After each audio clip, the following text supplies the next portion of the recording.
Well, I'm going to propose a fairly radical idea, which I think labor can do with business social partners that would actually completely change the dynamics of what's going on. And let me just start by saying, what's going on is the money that's come in from the Troika to the different European countries. It goes to the country squeezes its budget, and the money goes out to the bankers. That's the essential operation. No money is going to real businesses to create real jobs.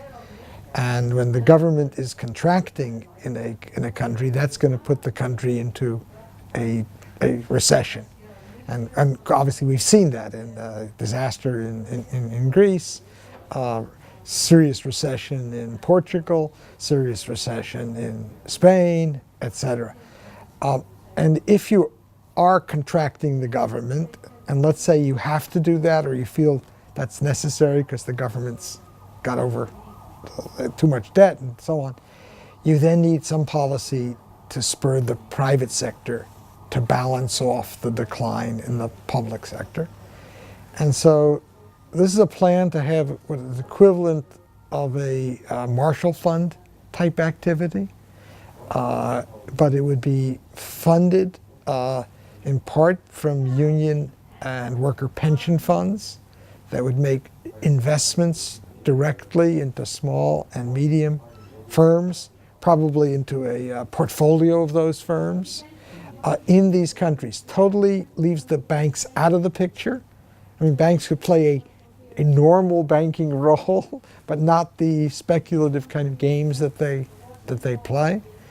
And it lives on the notion that the small and medium businesses in these countries are not being able to borrow money for their actual investment activity. And I actually cite an IMF report about how terrible it is for these small and medium businesses. The capital market is not working well, and so that's part of the problem. We have to get that to work well, and I think just sidestep the system. It also has another dimension, which is that I would provide this money on a couple of conditions.